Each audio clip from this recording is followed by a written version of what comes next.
We're just normal men. What do you mean, normal men? We're just innocent men. Welcome to the RedAssPodcast, your home for Aggie sports, barbecue, music, and much more. And now your hosts, Rob White and Roy May. Howdy, guys. Welcome back to the RedAss Podcast. In Houston, we have no problems. I am Rob White, fighting Texas Aggie class of 2014. I'm Roy May, fighting Texas Aggie class 2015. Oh, I don't have my ring on. Dropping off the glasses. I had them on just to kick it off. We were feeling good. We're doing bye-week deal. Pretty much wore the same outfit last bye-week. Figured we'd keep the same energy going here this week. We made it. And A&M is still 8-0. Still 8-0. It goes back to a few weeks ago with, Coach Elko saying, kicking down the door and winning at night in Baton Rouge. That's kicking down a door, and not just winning, but throttling an LSU team, like just absolutely throttling them. And that's not with playing our best ball for 4 quarters either. First quarter was great. Second quarter was terrible. And that third quarter is the best quarter we played all year long. All of a sudden, the offense and the defense, we've been hammering on this, the offense and the defense put it together and just rattled off points. Rory McIlroy made it. Was it McIlroy? Yeah. No, it wasn't Rory. Greg McElroy. Yeah. Roy McIlroy probably wasn't watching the game. He wasn't worried about any of that. Greg McElroy did make a really interesting comment. He said, a lot of people are not going to be talking about this result strictly because of what came in the aftermath with Brian Kelly being fired, which we will get into in a minute. But as it stands right now, this was by far and away one of the more complete A&M games played, and they had one of their worst quarters in the second quarter. Yeah. That's impressive to me. And I think that is such a great indication of the direction A&M's moving, because you still don't have the perfect game yet. And you dropped almost 50 points at night in Baton Rouge, completely cleared out the building, completely took over that building in every sense of the word, the fashion. I mean, the entire second half of this game, especially the fourth quarter. I mean, this was just a billboard for A&M. Hey, this is amazing. You should go play here, because they will come into your place and do this thing. Well, yeah, and there were some pretty high profile recruits at the game as well. Huge. One with Brown, yeah, big time. And we talk about the second half adjustments, which is just continues to be a thing. And coming off that second quarter, obviously, I mean, we're down in the game going to the half, and especially at in Tiger Stadium, man, letting that crowd get back into the game is a dangerous thing. And we came out in the third quarter like we were playing in a high school stadium. Like, we didn't care. It didn't matter what the fans were doing. It didn't matter. It didn't matter the opponent across from us. Didn't matter that it was night. Didn't matter that it was in Death Valley. They just came out and from top to bottom executed on both sides of the ball and showed everybody what we're completely capable of. And that kind of like getting out of the gate for the second half, that is just demoralizing for a team. And to talk about how, A&M took over the stadium, but, by the end of the game, it was, I mean, damn near empty. That's the kind of thing that doesn't really happen in Baton Rouge a whole lot. Now, they will leave if you're losing. I mean, it doesn't have to be nighttime for them to do that, because they got drinking to do anyways. They don't really care. But that almost felt like the nail in the coffin for Brian Kelly, because that's just straight up embarrassing them. It was an absolute embarrassment for LSU football. And if we know anything about LSU football, they are a very prideful group of people over there. And for good reason. I mean, you're talking about one of the top programs in college football. Nobody's going to deny that. They've consistently shown that over multiple coaches, they can win national titles. This is one of those places that is kind of a staple of college football. And of course, all of the air about how incredibly dangerous this place is to play at night. Even under Brian Kelly, it was. I mean, he finishes his career 20-2 there at night. I mean, that's impressive. That's a really, really good win percentage. And that is all credit, not just to the product on the field, but to the fans in that stadium. Give them their credit for their time. That has changed. Well, you also have to turn it around though and realize that now he's 5-11 against ranked teams in Tiger Yeah, Stadium, and that's a and big deal too. that's not going to do it. No. That's not going to do it for an LSU fan base. So this coaching carousel this year is absolutely bonkers. It's crazy how many coaches have been fired and how many are probably on the chopping block here pretty soon. And you look at it and go, where's everybody going to go? Because these Somebody, guys aren't going to stop coaching. no, I think the thing I thought was really fascinating, they brought up this number, which is there's almost $250 million going to be out there in terms of buyout money. This is dead money for all of the different coaches that are just getting paid not to coach, across the college football landscape, especially at these Power Five schools. Oh, maybe Power Four schools, but you see how, I mean, the landscape has completely changed. The mindset has completely changed. And if you're not able to stay relevant in terms of the playoff picture, it becomes really quick. I mean, it's a quick trigger, and we've seen it across the land. Well, and the amount will be more than that because that's not factoring in all the assistants. Exactly. You never know how many assistants and coordinators are going to get canned as well. So Mhm. that's not just I mean that number is just the coaches. The money in this sport is ridiculous. It is. It's just got completely ridiculous. And head coaching contracts are insane. I love how Elko's is like incentive based. I'm a big fan of that. I said that before. I think every professional sport should have a base contract for Mm. every single position, and everything else from there is incentive based. Hmm. Like if you want to make a ton of money, go be really good. Yeah, I mean that seems to be a really good way to go about it. And unfortunately, A&M once again being trendsetters here, or people are starting to try to follow this model a little bit.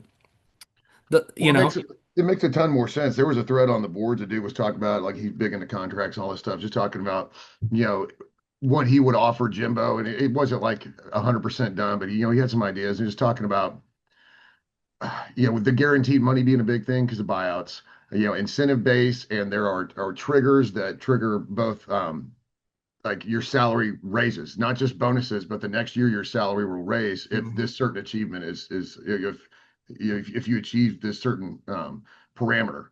Mhm. And I thought it was fascinating to look at it because we all know that right now the going rate for a head football coach, Power Four, big time programs is, what, 7 to 10 million, right? 7 to 10 million, Around that, yeah. somewhere in that area. And if you're at, like 8.5, but you have incentives for making the playoffs, making it to Atlanta, winning the SEC, winning playoff games, winning the national championship. All of a sudden, these escalators in your contract, you can make a ton of money, and you can, possibly raise your salary for the following year. So it's going to be interesting to see, especially this go around, because of how many big time programs, like as far as they have money, like big time programs that have openings. It's going to be interesting to see how these contracts are laid out. Now, obviously, you're not always going to find out all the details depending on the state. They don't have to say anything, but normally most of the details come out on the contracts. That's going to be, to me, probably the interesting part is the financial side to see, are these schools going to just try and keep going with the model of, I'm going to give you 7 years, I'm going to give you $11 million a year, Right. guaranteed. I mean, are you going to do that? Are you going to hitch yourself to that buyout? Because remember, you're in the middle of a buyout right now. Right.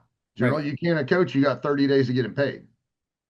And it's been interesting to hear rumblings out of LSU about they're trying to, like a moral clause or something, trying to owe him less than what he's owed, and that's going to turn into a big fat mess. I mean, a lot of stuff is coming out about Brian Kelly, but being an asshole isn't reason to, like, you don't violate your contract if you're a jerk.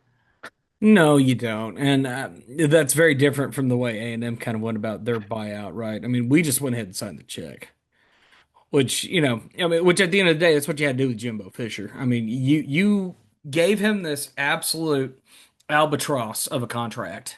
At the end of the day, he wasn't doing what you expected him to do. He comes off of a losing season, comes into the next season, and really doesn't show any signs of improvement.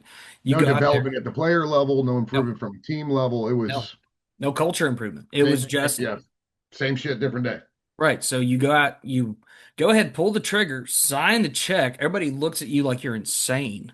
Yeah. And then when you do sign that check, everybody starts coming around saying, well, you should just be happy that there's a guy like Mark Stoops who's willing to come into your program and do it. And what does A&M do? especially amongst the fandom. I mean, we're not talking administration. We're talking us. What did Yeah, we do? You saw it's what happened that melted night. down. Yeah, we Can't saw what even. happened on Twitter that night. Everybody, and I mean literally the entire fan base was like, absolutely not. So the deal gets pulled. Elko gets hired, which was the natural pick for most people, even if he wasn't the flashiest hire. And I knew that there were going to be some question marks with him coming into College Station. Can he elevate what he is doing at Duke and apply it here? So far, the answer is a resounding yes. He has done a great job on that front. Nobody's going to deny that. I said coming into this week and even earlier in the season, what game did I have circled on the calendar? Like, this is going to tell me a lot about Elko and his future in College Station. Was going to be this game in Baton Rouge. This is his first shot to finally pop one of the bigger bubbles that has been kind of hanging over A&M, which is you can't win in Death Valley at night since you've been in the league.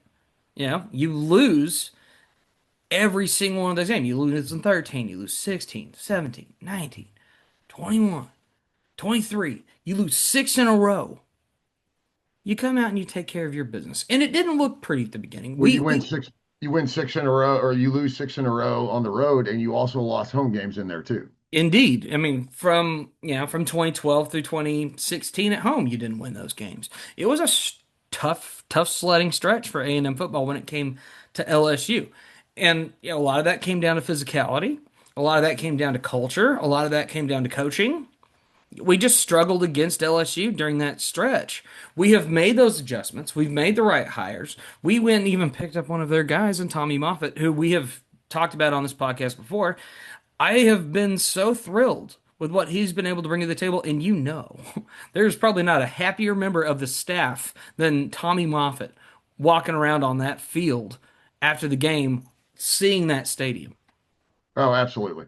Total redemption game for him. And considering he's a strength and conditioning guy, you know that he's a fiery dude. We've seen it, and so he was just loving every single minute of that.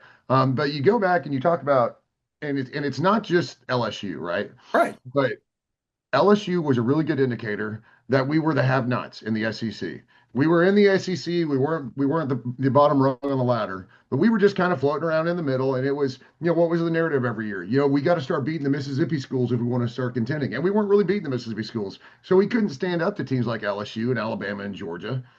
Maybe give them a run for their money. Obviously a freakish win with Johnny with Bama, but I mean, think about what happened the next year, and it's just we were just kind of meddling around in the SEC and with no kind of clear future or path in sight. And that's one of the reasons why Jimbo got canned. Like you said, it was a year to year. All of a sudden, the exact same stuff is happening, and we haven't seen anything out of the program to tell us anything different. Anything different. Great. He recruited really well. Well, it doesn't matter who you recruit if you don't develop. It doesn't matter he was intentionally like watching the recruiting numbers because he wanted to set a record. And we know for a fact that that's just not how you can not how you recruit if you want to build a program. And you have to establish the culture. And Marcel Reed said this in an interview with on Kirk Herbstreit's podcast. He's talking about if you're young and if you're a freshman, he's like I was a freshman, and I didn't know who was coming in. I found out it was Elko, found out it was Colin Klein, and you have to build a culture that makes these kids want to like develop and grow and understand that takes time. Yeah, they all want to develop and grow, but they all want to do it right now. If they're not playing by the end of their freshman year, they're out of here. And so he's developing, not only just, he's developing the players in the system and, and his like, bringing in his system into this. So it's his culture, it's his program, and you're seeing those results on the field. And we saw him a little bit last year, but again, fade down the back end. But this year, it's a combination of you got another year of buy-in. We went out and recruited players that we needed. Like we recruited players at positions of need. Craver, Concepcion, the tight ends. We needed these key players in these key positions in order to do what Colin Klein wanted to do. And so we didn't just go out and get the highest rated dudes in the portal. We were like, we need this, and we need this, and we need this. And then we went out and we filled those holes. And I love the whole Craver and Concepcion story. Like, it wasn't even a watch tape thing. He went to the DB room and he was like, who are the guys that were hardest for you to cover last year? And they said Concepcion and Craver. And he's like, all right, we're going to go get these guys. We want them. Yeah. And And he makes the right moves for the program. And we saw it with Jimbo, that recruiting class. That's narcissistic to want to set a record when you know you're not addressing the needs of your program at the time, and then to just not have any not to have any carryover. And yeah, I'll hire an offensive coordinator, but then was Petrino really calling plays? I mean, let's be completely honest. Yeah, I mean, based on what we've seen out of his Arkansas teams in terms of a lot of the offensive play call, I mean, maybe not necessarily what we saw against Auburn, but you know that you didn't really see a lot of his offensive input while Jimbo was here. Looking at some things that I really appreciate, we talk about patience. Seeing guys like Jamarian Morrow, right, who has been sitting back in the depth chart a little bit. I mean, dude averaged 8.5 yards a carry. He only had 3 carries in the game, but scores a touchdown. Is very contributing in the game where he needed to be. Same deal with Reuben Owens. Hell, Amari Daniels had a couple of really good runs in the game. I mean, you saw a lot of these guys have had a chance to buy their time and start working their way into it. And the guy we've been talking about from the very beginning, Bethel Roman. I mean, he has an incredible catch. I really would have loved to have seen him get a lot more options in the field over the course of the game, but you saw a really good balance of runners and receivers all getting different looks in the field that all contributed to this game and how we ended up winning it. And that's the thing I find especially intriguing going forward because all of a sudden, if you're Missouri, if you're South Carolina, Texas, the last three SEC games, and of course Sanford. But you look at those guys; they're looking at this lineup like, who do you cover? Who do you try to defend? Because you have all of these different, incredibly powerful playmakers on the field at the same time. It's tough. You're going to end up having a seam that's going to be uncovered. Well, I mean, we've talked about the depth ad nauseum, but you look at the running back room, you look at the wide receiver room, and where your playmakers are, and even the tight end room, and you have this depth, and you have these guys that are just like they're biding their time, and you hope that in the back of their mind they're not thinking about bouncing after the season, hitting the portal, and you'll have some guys do it. It's going to happen to every team every year Every year. unless they get rid of the portal, but you see guys playing for each other and they take the role, whatever role they're given. EJ Smith is a perfect example. I thought he'd be a lot bigger part of the game because I thought he'd earned it. But Yep. he had some snaps in the game and he had an incredibly important blitz pickup on a drive that we were able to convert, can keep moving the ball down the field. And they're all doing what they're asked of, right? You know, if I'm gonna ask you to carry the ball 3 times tonight, but those 3 times that running back carries it, he's going to try and kill someone, right? Yes. Hey, Bethel Roman, man, you're probably going to get like 12 snaps tonight, but we're going to try and come your way. And the problem is, you only got one football, but you have all these playmakers. But because they have this, and this goes back to the culture of the program, and because they have this togetherness in the program and willing to play for each other, it's when your number is called, you got to execute. You got to do the absolute best that you can do within your ability when your number is called. And if we call you 5 times or we call you 25 times, and everybody seems to be stepping up and doing it. And even when it's, I need you to block, right? You're not getting the football tonight, but I need you to block. It's just playing as a complete team and playing for each other. And that's the attitude that Elko has brought in. I think, we can look back and say it was a selfish program when Jimbo was here. And this is a team effort. It's a team culture. And man, they look like they're having so much fun. I mean, I would be too if I was undefeated, but even then, the supporting cast guys, attentive, not just kind of staring off into the void on the sideline, paying attention to the games, rooting on their teammates. So it's been fun to watch that dynamic on the sideline change. And then you look at that game is a perfect example where you could mirror it back to the Jimbo era. But you look at Mike Elko and then you look at Brian Kelly and you look at the interaction with players and just how he acts on the sideline. And it's night and day. And I think, it's one of those things, we always said in the Army, if you have a leader that yells at you all the time, eventually you just tune him out. And if you have a leader that never yells at you, you run all over him. Right. So Elko is able to balance that kind of, good cop, bad cop to an extent. It sounds like he has a great relationship with every single player. They all love the guy, but they also know that he has expectations for him and he's not going to let him slide. But he's Right. not just, but like Jimbo and Brian Kelly are, perfect examples of, At some point, you're yelling too much, and you can't yell and be a jerk and expect these people to play for you. He's not a manager, he's a leader. Yeah. He goes out there and he leads by example. He's going to go out there and he's going to say the things that need to be said, but the players understand why they're being said and they make those adjustments and they get better. And they do get better as the game goes. I mean, we saw it in the Notre Dame game early, right? He's getting up in the lineman's face and being like, well, yeah, I don't know what the exact words that are said, but whatever needed to be said was said, and they came out and they played a lot better on those next several drives. It's those those little things that have to get adjusted for in a game. And Well, talking, when you talk, didn't see him go back, you didn't see him go back to the offensive line and yell at him a whole bunch more. It was no, it needs to be fixed. I don't want to see it again. And they were like, "You're right, it needs to be fixed. You right.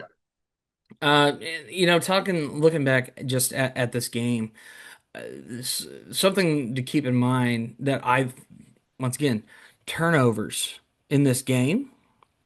I mean, we had two. We didn't force a single turnover in this game. You still won by the that you did.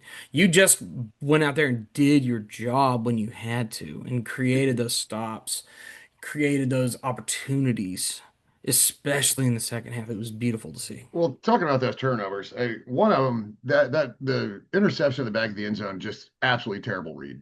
I mean, Mhm. Marcel's owned up to it, but Yes, he that did. just terrible, terrible read. The other interception is one of those that just happens, man. It's not really quarterback's Deflection. fault. Gets tipped. Um, when passes are getting tipped at the line, it's almost more the fault of the offensive lineman than it is the quarterback because the offensive lineman's job is to keep the dude's hands down. Hmm. Um, but it gets tipped. They make a good catch. That one I'll give up. Special teams have a punt block for a safety. But then to turn around in the second half, have that Concepcion return, have special teams locked back in. We got to do Okay. something about our punt coverage. Well, yeah, we got to work on that. I think the thing that I really liked about the second half, and it's not a play that will get talked a lot about, was the opening return.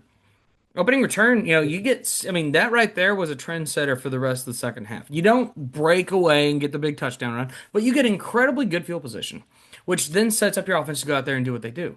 You get the key stop, and then special teams comes to the rescue once again with Casey Concepcion looking like absolute unit out there, running all over this, running all over this coverage. And at that moment, you're back up two scores. You've essentially taken all of the energy that was left in that stadium out, You get another stop, and you get another stop. And at and then that you score point, again. yeah, and then you scored again. So I mean, that's the type of response that you expect. We always talk about, one of the most important time frames in a game is like that first five to, that first 5 minutes in the third quarter, because that will really end up setting a trend for how the rest of that game might look. You saw it happen against LSU this week, and you've seen it happen in several other games too. But I love the fact that we took full advantage out the gate with our adjustments, did our job. It's not just the return, it's the good return and capitalizing on that good return, right? It's Yes. marching down the field and you're setting the pace for the halftime with your first drive, and then you're like, whether it's offense or defense, really it's the first two drives that'll almost always show you what the second half is going to look like, because you go out there, get the ball, you score, you get out and you stop them. We scored 35 unanswered points, man. That Yeah. last touchdown was against backups. Yeah. I mean, that was a 49-18 game. Yeah. And scarily enough, it probably should have been worse. If you don't throw away that interception in the end zone. If You you, don't, yeah, you don't throw that pick, um, we're probably in the 50s. and talking about, if we talk about first half mistakes, things that obviously came, we had the two picks, one in the red zone, which was a big deal. You have the 3rd and 18 stop that ends up getting nullified thanks to a after the play personal foul, which ends up leading to a score. That is a problem that did get fixed in the second half because you didn't see it happen again. And that's the type of thing that you have to see over the course of the game is like, yeah, you get irritated at that call. You get irritated at the little nitpicky mistakes that allowed LSU to think they were in this game going into halftime. You give them a lead right before the half. And we're lucky that it wasn't more because after that pick, you end up forcing the field goal. Yeah. But you come out there and you make your adjustments, you win the second half. You don't have as many mistakes. You go out there and do your job. You don't create those penalty situations. You just beat them straight up. You didn't even need turnovers to do it. You just go out there Yeah. and beat their ass. It's just amazing. You look at it, and on that drive where he throws the pick. Even if that's 3 points, so now we're at 52. Um, if we Potentially don't, 55 if points, they don't 56 extend points. that, if they don't extend that drive, um, that's 7 points off their board. I mean, it's crazy to think that as much as we scored, we could have scored more, right?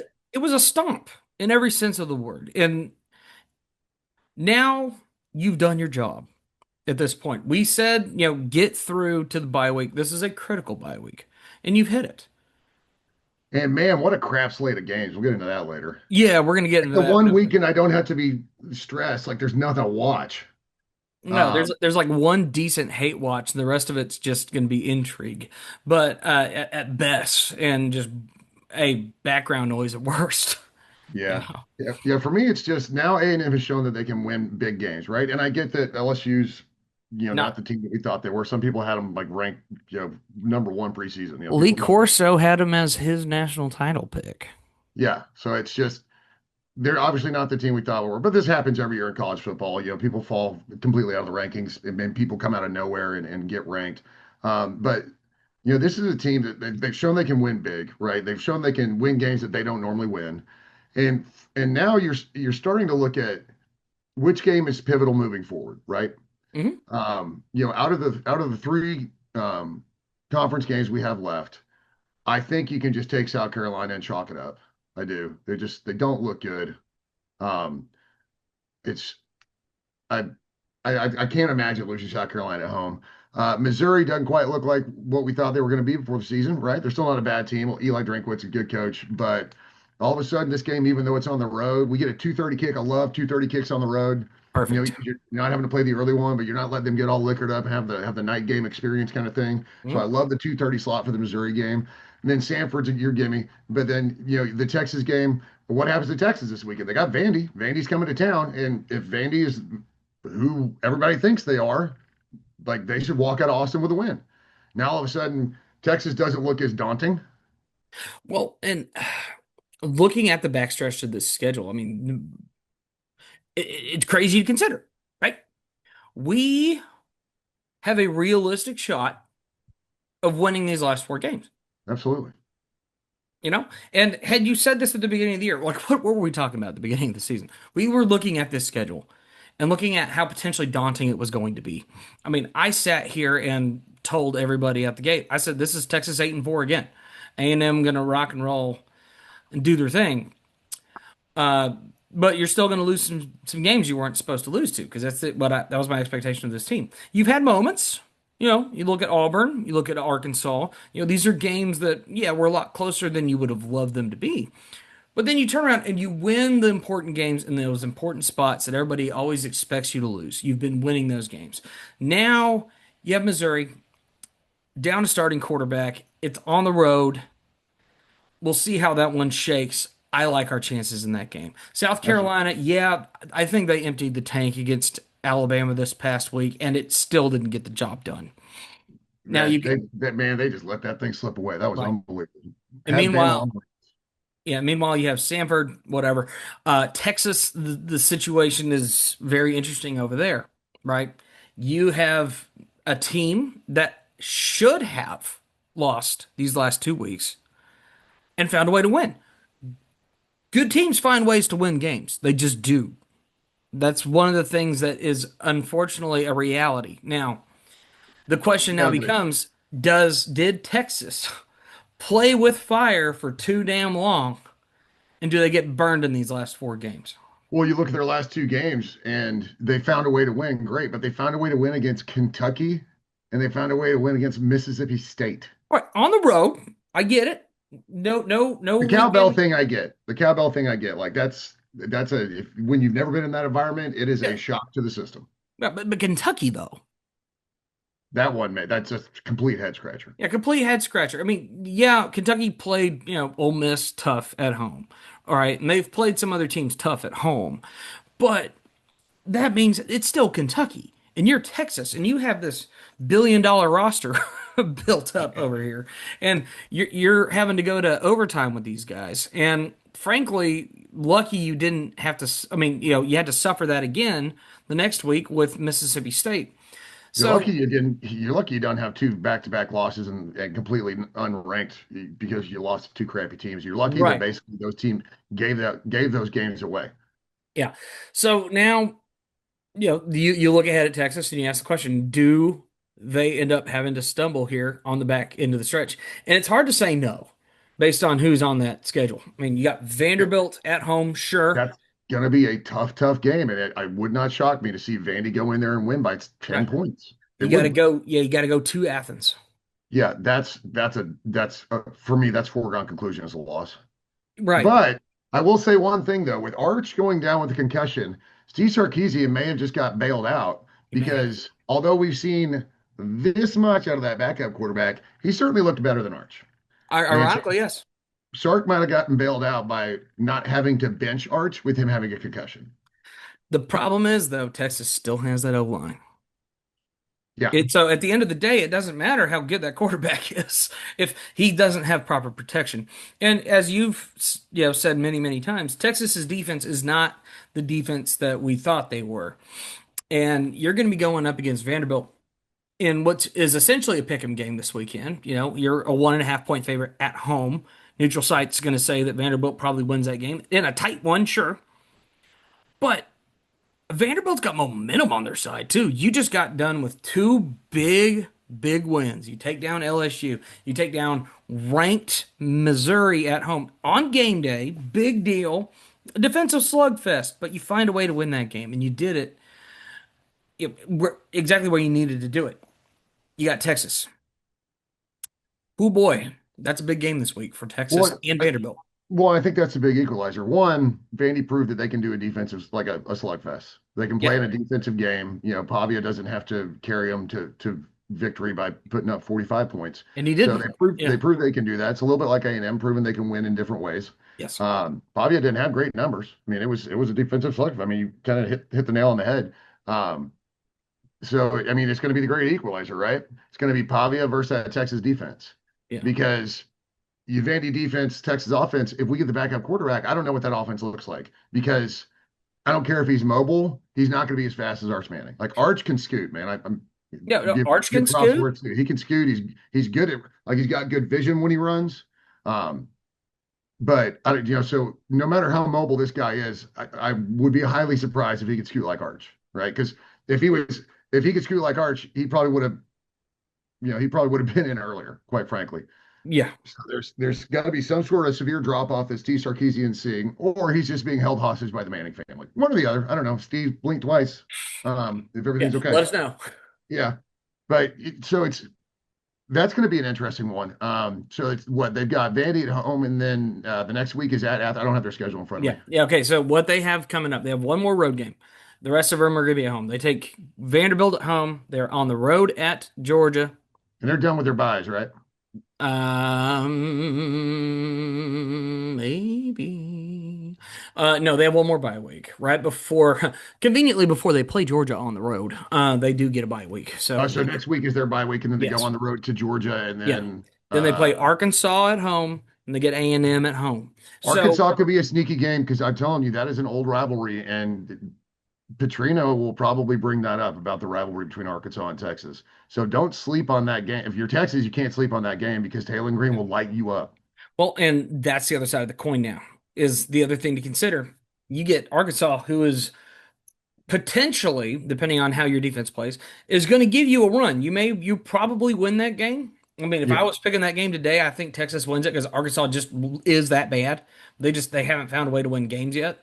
But they could scare the living daylights out of you, put up a lot of points, running you a little ragged, and then you have a short week. You only have till Friday to turn around and then host A&M, who could potentially be coming into that game at 11-0, and Yeah, likely at a position where they've secured not just a spot in the SEC title game, but potentially in the playoff.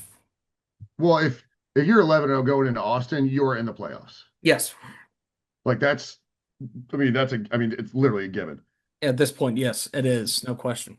People talk about the run out that OU has for the rest of the season, because they're on the road at Bama, Missouri at home. Tough. Excuse me. Well, this weekend, crap, they're on the road at Tennessee, on the road at Alabama. That's back to back brutal. Then you go Tough. home to get Missouri, old Big Eight, rivalry. Yep. And then you close out the season at home with LSU, who at that point will probably have players sitting out, like because that's the kind of culture that Kelly has cultivated at LSU. But that is a brutal run up. But Texas is much easier. It's not. I mean, even though they've got Arkansas on the schedule, that could be a really physical game for them. And It could be. Arkansas would like nothing more than to beat them up the week before. Well, Arkansas would love nothing more to win than to win, but they'd certainly love to beat them up going into our game. Oh Because yeah. Arkansas doesn't like us because we beat them all the time. Arkansas doesn't like Texas because Arkansas doesn't like Texas. Well, yeah, and that goes back to that little three-way that was always going on in the old Southwest Conference. Those none of us liked each other back then. Absolutely. So I'm all about that.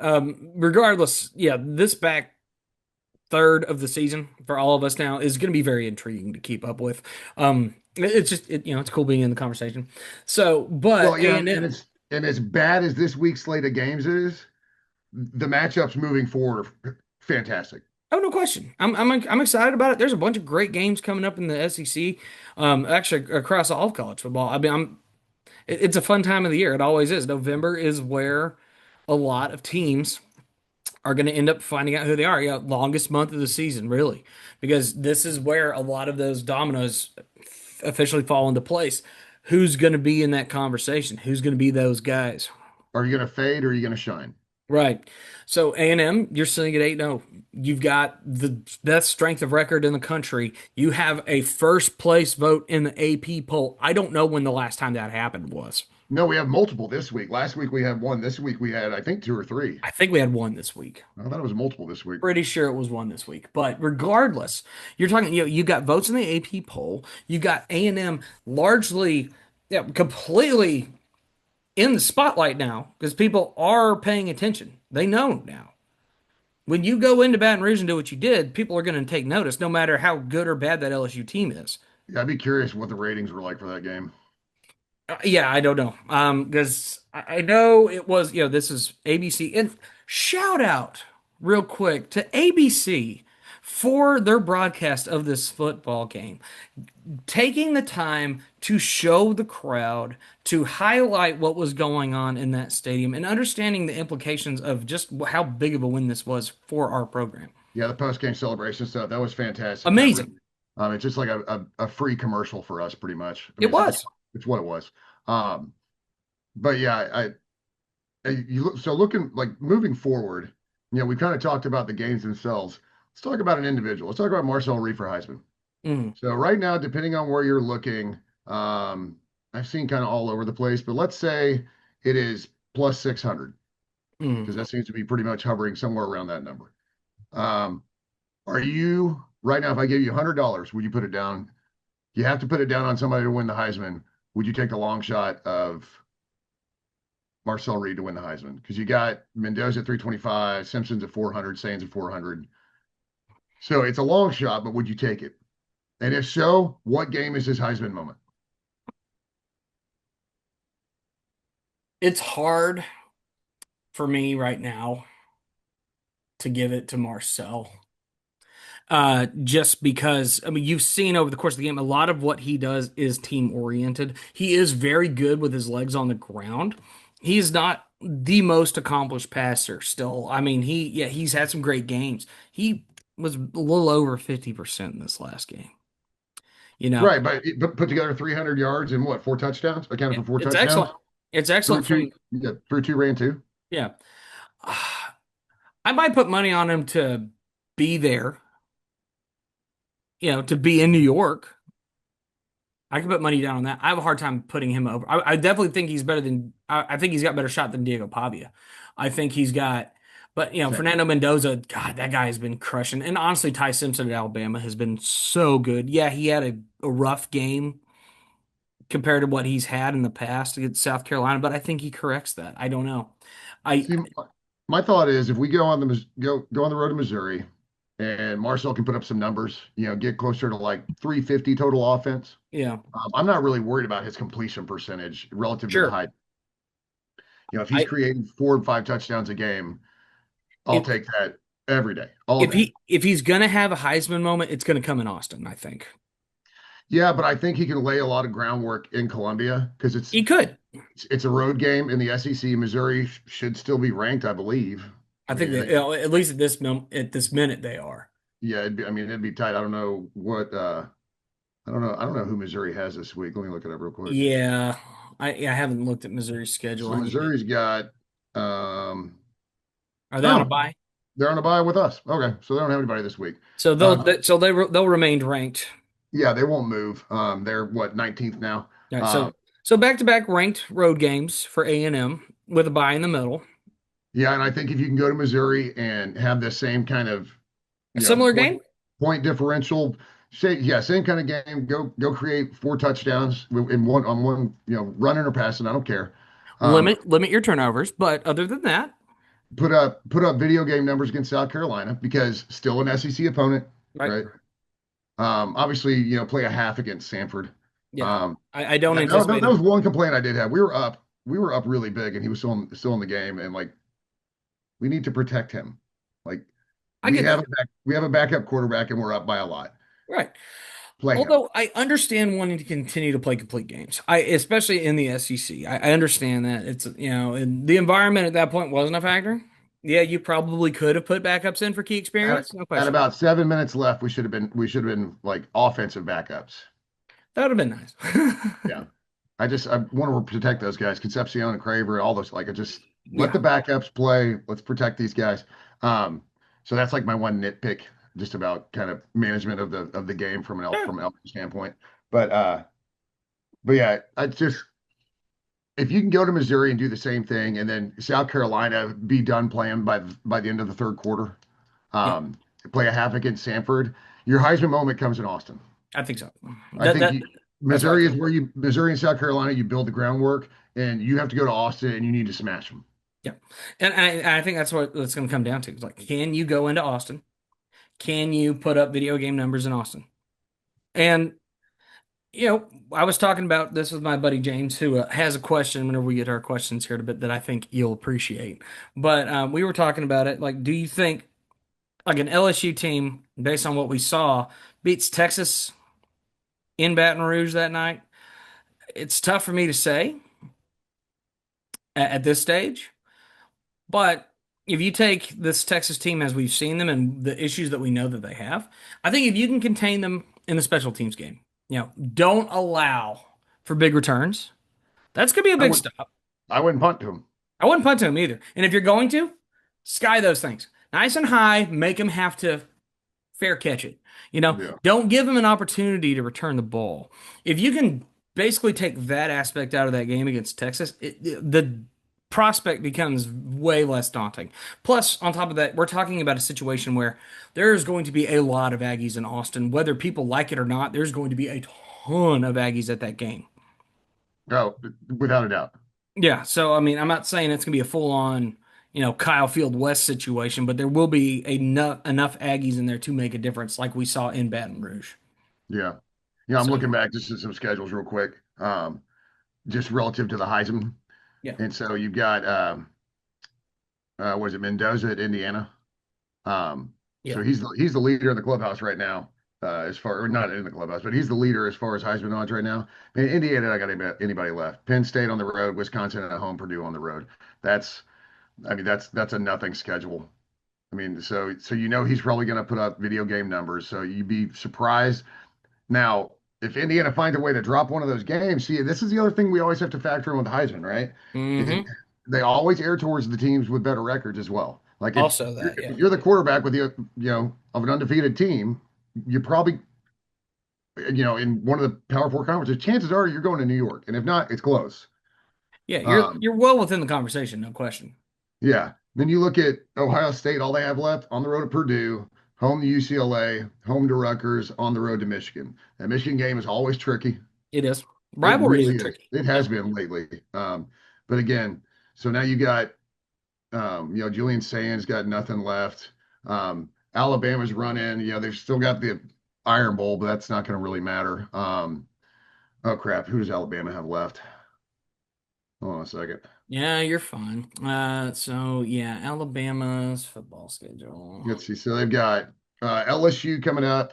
Um, So they're on Alabama's on a bye this week, and then they're home to LSU, home to Oklahoma, home to Eastern Illinois, and on the road for the Iron Bowl.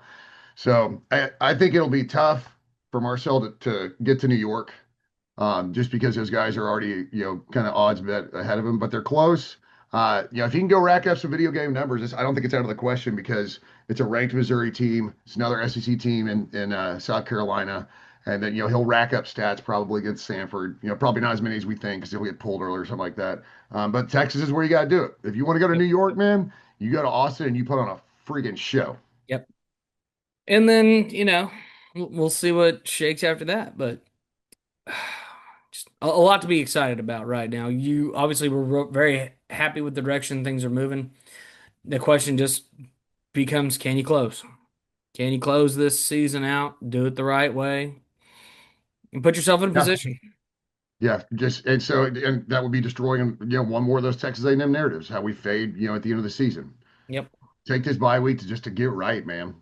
Yep. It's Reset been your a long brain. season. You're two-thirds of the way in. Everybody's got some dings and bruises, and so you get that extra week. You go to Columbia, you get the 2:30 kick, which is fantastic. Mhm. I think South Carolina will probably be 11 a.m. or a 2:30.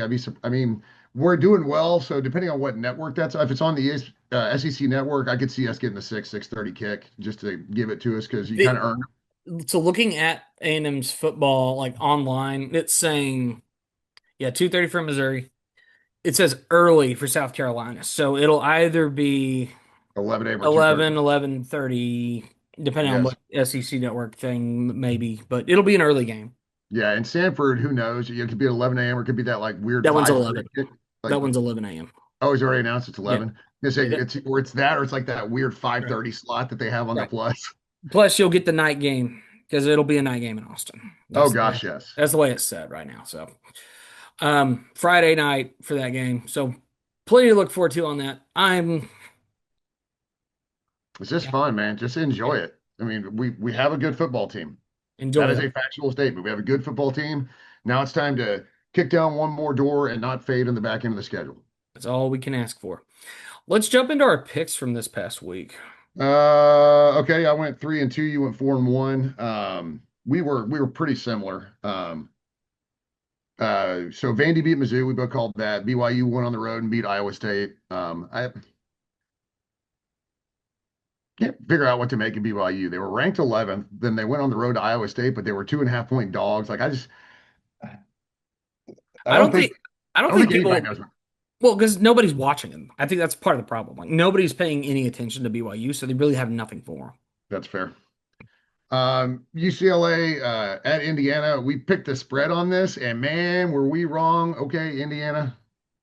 Yeah, They just dog walked UCLA. yeah. Indiana's that dude, man. They are A little bit, yeah. incredible. I mean, Number 23, Illinois went on the road to Washington. I got this one wrong. I picked Illinois, and I think I even said it. Like I had absolutely no reason why I was doing it. So I was wrong. So I should probably think more about my picks, yeah. and have reasons to pick. And then we both picked the Ags. So that puts you at 29-18. I'm 27-20. There's a crap slate of games this week, so it was hard to kind of pick the games, but there are a couple of good games. And I always try and pick close lines. So first out of the bat, it's probably the best game on the slate this week is number 18 OU going to Knoxville, number 14 Tennessee. Tennessee is a 3.5 point favorite. Mhm. What's Tennessee's biggest strength? Being at home. Offense. Offense is kind of their one big deal. Plus, it is at home, no question. That's what they lean in on. Um, Mateer, he's been dinged up. Granted, had surgery on his throwing hand earlier in the season. That has limited his productivity as a Rushed season. him back. I think they rushed him back. Rushed him back is the absolute right word there. Um, yeah, I mean, there's not much here for me to really look at Oklahoma and say, I like the cut of their jib. I think they're going to pull this one off. I think the fact it's in Knoxville. This is Tennessee. I mean, it's going to be a night game at Neyland, and Oklahoma has not done well It's in some environments. it it's gonna be rocking and nailing. That should be a fun game to watch. I've got Tennessee winning this game, and I've got them winning actually pretty decently, quite frankly. I think it's like Yeah, 10 point. no, I'm all about that. Yeah, give me the balls, Rocky Yeah. Top. Number 23, USC travels to Nebraska. They're 6.5 point favorites. See, there's just nothing. So I think this is one of those things where is USC got their feelings hurt kind of thing. Um, are they going to be able to handle bouncing back basically? Well, and you have to question the mental fortitude of Nebraska at this point because you have Matt Rule's name being thrown around all these coaching searches. In the moment that started, they went on the road and got absolutely blasted by Minnesota, and that did not look very pretty at any facet of that game. Yeah, I think it's USC, man. Trojans. Yeah, you're going off to the east to go play this game. I don't Yeah, but think they they have got it's much a night game. night So game. my only pause would be, night game in Nebraska. Maybe the crowd will still get up for it. I mean, they're still 6-2. They I mean, are. it's not like they've got a terrible record. So I mean, there's still hope, in Nebraska. All right, the next one. So who'd you pick? Oh, I got USC. Okay, I was wondering. I could. Yeah, Oh yeah, yeah. All go. right, the next one I picked because it is terrible. So we've got 2-5 North Carolina going on the road to 3-5 Syracuse. We need more butt bowls in our picks at times, man. Like, I, I'm about it. well, I got you then. Syracuse is a 2.5 point favorite at home, so this is a pick 'em game. They both suck. Somebody's got to win. And I have such a hard time doing anything for Bill Belichick right now. I mean, they got awfully close in that Virginia game this past week. I mean, a rivalry game, overtime. They were competitive, sure, but you know, I think that once again, kind of a situation where they dumped the tank. And now you're going on the road to a goofy environment. I mean, let's just call it what it is. The JMA Wireless Dome up there in Syracuse. That's a goofy place to go try to play football. Carrier Dome, things what it used Gary to be. Dome, man. It's a tough place to play. I mean, I won't say it's a tough place to play, but it's just goofy. Weird things happen in the Carrier Dome. They do. Like Syracuse, for some reason, like every couple of years, is good for one really big upset for absolutely no reason, and it always occurs in the Carrier Dome. And they never can do it on the road. Give me I mean, Big not that this Orange. would be an upset. I mean, it's the pick'em game. Yeah, give me Big Orange in this one. I just nothing about USC is. I mean, yeah, UNC's doing anything for me. Yeah, I'm picking Syracuse just because I want to see the continued talk about how crappy Bill Belichick is. I need it. Yeah. All right. I just thought this next one was kind of an interesting game, just because the line kind of was surprising, and it may not be surprising to you, uh, but this is Mississippi State going on the road to Arkansas. Mississippi State's 4-4. Arkansas is 2-6. Arkansas at 2-6 is a 4.5 point favorite. And you have to ask yourself the question on Mississippi State's line, like, where is their brain at? You have been so Dude, close. You've been yeah. so close. I mean, how much more do they have emotionally in the tank to keep playing I for mean, a coach that I think needs to get canned, quite frankly. I don't have anything against Jeff Levy, but Mississippi State needs to sit down and have a real honest conversation about what their expectations are from their football program. well, Because not 10 years ago, they had Dak Prescott and were setting the world on fire. And I know they all enjoyed it, right? And they felt like it was elevating Mississippi State's program. And then you had Fitzgerald, so they're still winning games. So and I know like Levy made sense to hire, I guess. I was talking about this yesterday with a friend of mine. If you hire Levy without a coaching search, and you don't interview anybody, then you don't know how well he interviews for this job. You don't have anybody to compare him to. So I just don't think Levy was ready. I don't think. I think maybe Mississippi State thought, well, he was underneath Mike Leach. He'll be able to just keep doing what Mike Leach was doing, and I just don't think Levy's the dude. And so I think, and if I'm thinking that about a program I don't care much about and a guy that I have no problem with whatsoever, that there's talk like that with Mississippi State donors. And so if that's trickled down and the football program knows anything about it, it's a messy situation at Mississippi State right now. But 2-6 Arkansas isn't much better. well, and now you have to ask yourself the other important question, which is, do you want to throw your hat into the ring with all of these other schools that are already going to do it in your state, which unfortunately, just within SEC focus, that's going to put you below Florida. That's probably going to put you below Auburn. That's definitely going to put you below LSU. Everybody's below LSU as far as the coaching tier at this point. And quite frankly, depending on what happens in Fayetteville, you're going to be below Arkansas because Arkansas cares about football a They do. lot. Yeah, they do. And, you know, a lot of talk about Arkansas potentially just keeping Bo Pelini. In Petrino. Petrino. Yeah, Bobby Petrino. You know, if they're looking But at, but what I'm saying is if they don't, they open up a search. Now that's another school that you're not going to be above.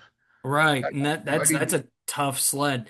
that's a You, really good point. Like, do you hold on to them literally because you're going to be hosed if you try and get out in the coaching search world? You're going to end up with a nobody. well, because I mean, every other big name is going to get snatched up. I mean, people are already talking about the fact that LSU is likely looking beyond the scope of the current coaches in college football, looking at the likes of, I feel like this name gets thrown around every single time, but Urban Meyer. But then they'll throw around the name, the big one, Nick Saban. Go back and try to get Nick Saban back to Nick's not. LSU. I Nick ain't don't, going back to coaching. I don't think he will either. I don't think Urban Meyer will either. I don't They think he got will they either. got coach jobs, man. Why would they? Yeah, I don't, that's my point. I don't blame either one of them for staying away, but LSU's at least going to make the call because Oh yeah. why wouldn't they? You know? Well, and I'll tell you one that LSU fans would be too prideful to pull, but I think is a really interesting name as the coach over Tulane. Oh yeah, no question. I honestly think that's a really, okay, talk about a guy who one understands the state of Louisiana better than virtually any other candidate out there, and I think that's a big one to consider, right? Ed Orgeron, Coach O, right? Everybody loved to poke at Coach O, but what did Coach O do? He had what is largely considered to be one of the greatest college football teams ever, God, they're statistically, good. right? I God, mean, the 2019 LSU Tigers were a sight to behold as a football team. They smashed us in that building that year. While Joe we Burrow smashed had, everybody in every building oh that year. yeah, but I mean, this is coming off the heels of the 7 overtime game. Joe Burrow goes out there with Burrow, with the goofy spelling on the back of the jersey. The moment I saw that, I was like, okay, we are cooked in this game. But that right there is exactly the type of guy and the type of coach you want at a program like LSU. Somebody who understands Louisiana, somebody that understands the importance of defending that state and that state's honor. He's not a bad option, but you're still going to hear the likes of Lane Kiffin getting thrown in there. You're going to still see the likes of some of these other big high profile guys get floated. I So really, really don't want to see Lane Kiffin in LSU. I don't either, but it's not outside the realm of possibility. I mean, would he go there or would he go to Florida? I would see him go to LSU before Florida.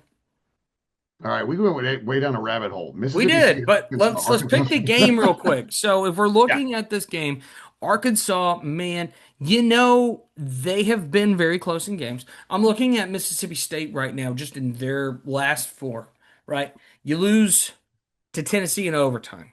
You do get, you end up losing pretty healthy to A&M, but then you go 2 point loss to Florida, overtime loss to Texas. Now you're on the road.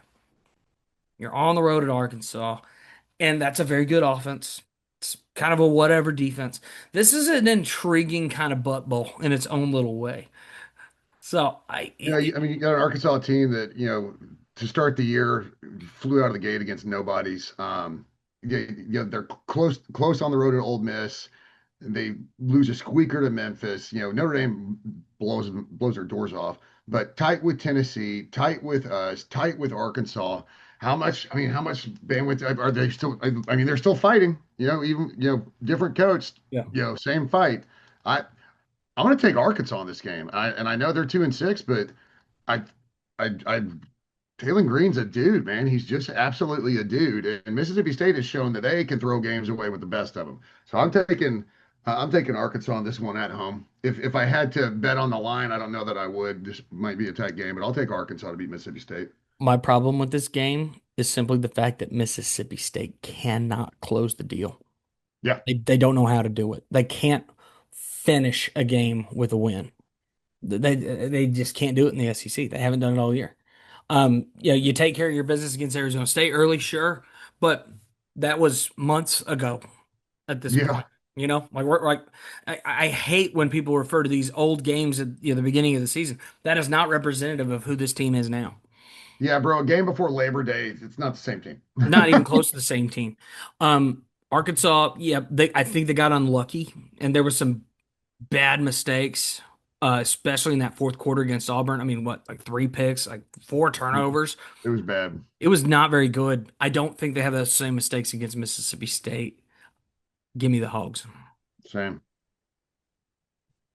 All right, and the last one, number 9, Vanderbilt goes on the road to the Sips. The Sips are 1.5 point favorites, so Vandy is, according to Vegas, the better team. This is real simple. If Arch doesn't go, I don't know that this one is close. Even though that backup quarterback has looked good, but he's had like 8 passes, so we really don't know anything about this kid. Like you said, same offensive line, right? And Texas has been playing with fire. And at some point, it's gonna get you. And Vandy's riding a high. I keep picking against Vandy, saying, you know what, the Cinderella season's going to end. The Cinderella season's going to end. You know what? Vandy's going to go on the road and make a statement win, a ranked game on the road. I think Vandy goes in and gets it done. I don't think it's a blowout by any means. I think it's a tight game. It probably comes down to the fourth quarter, but I like Vandy to get it done because Texas has won the last 2 games. Well, by record, Texas has won the last 2 games. The last 2 games, Kentucky has given the game away, and Mississippi State has given the game away. Texas has not gone in and won those last 2 games. Yeah. So I think Vandy gets them. I think Vandy maybe gets them by a touchdown. Texas has been playing with fire for way too long. They're about to get burned. I think Vanderbilt has enough of the skill players, got the right coach, got the right mindset.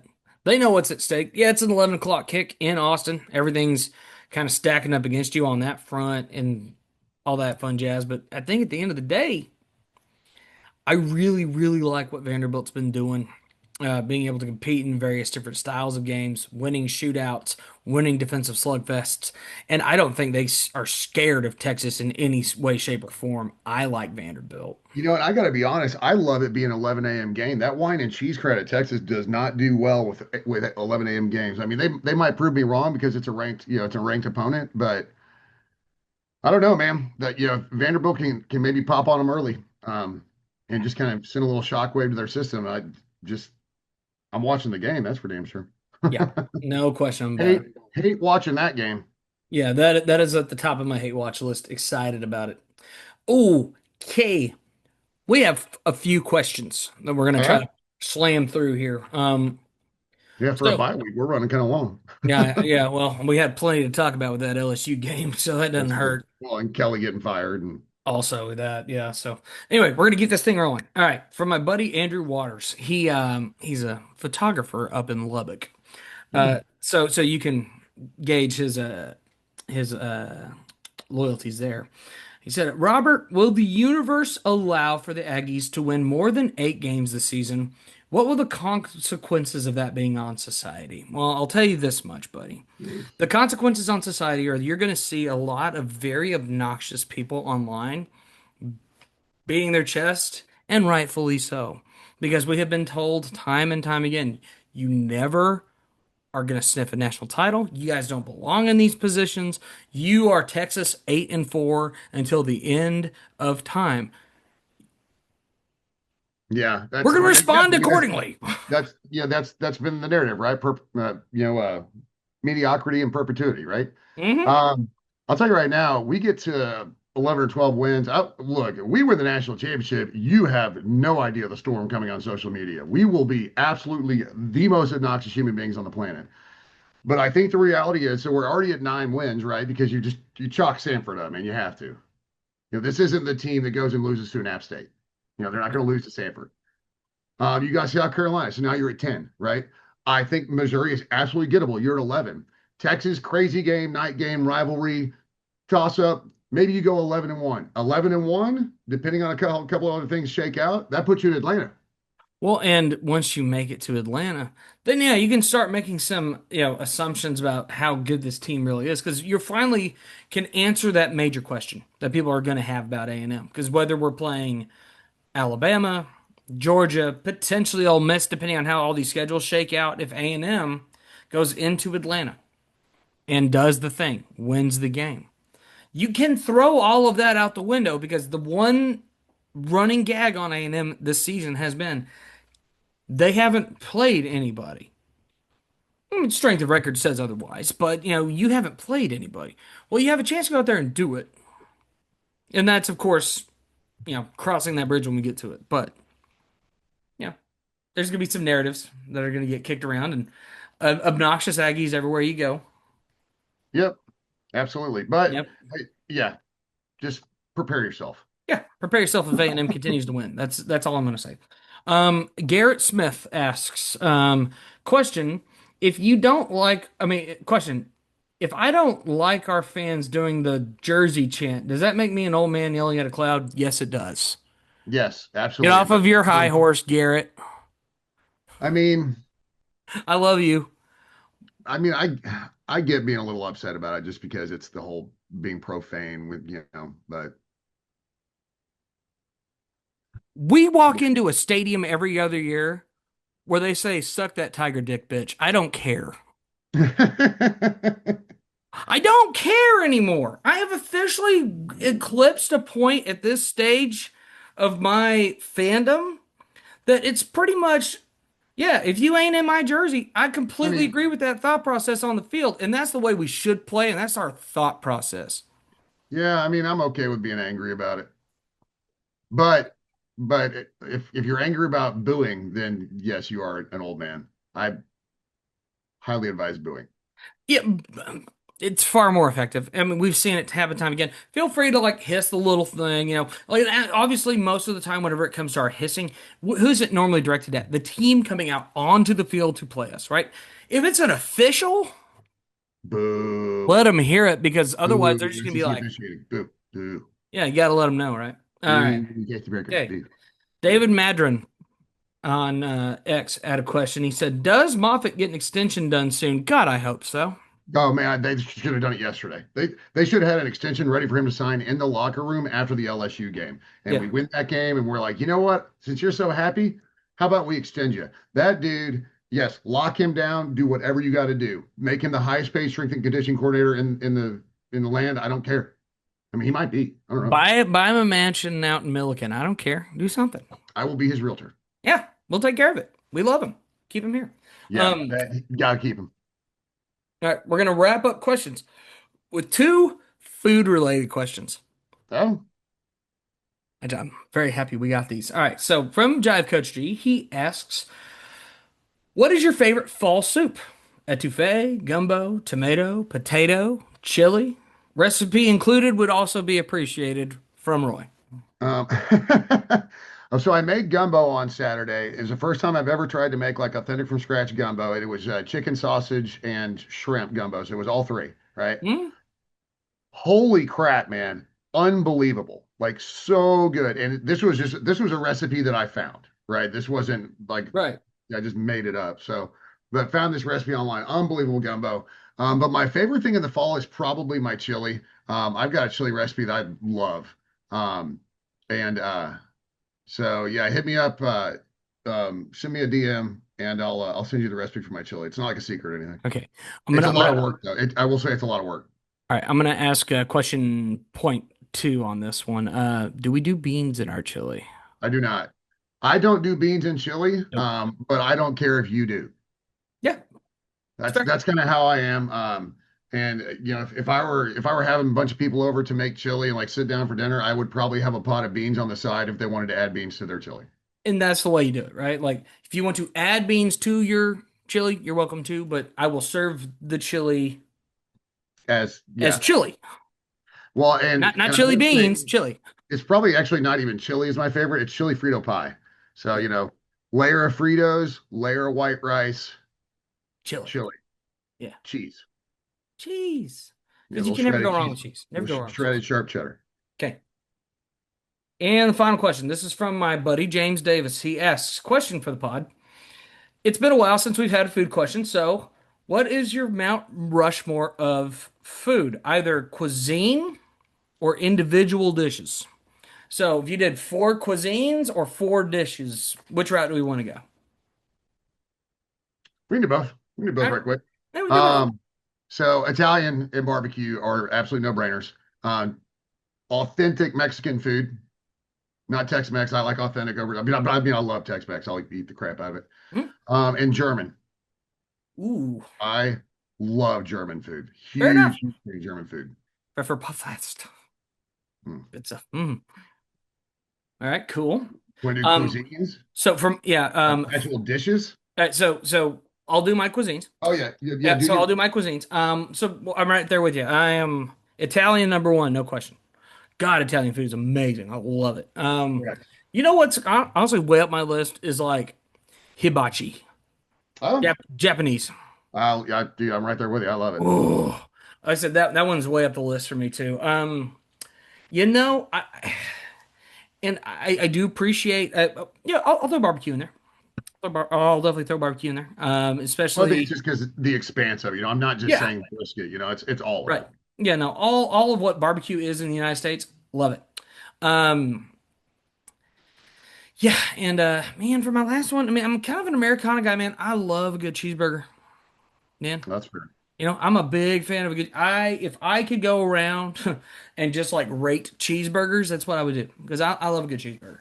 Nice. Call me basic, but I dig it. That a good old fashioned steak, ooh, whatever you want to do with it, I'm all about that. Now your individual dishes, See, this is gonna be hard. Um, I feel that. and I'm gonna be probably a little egotistical about this. Go ahead. My chili.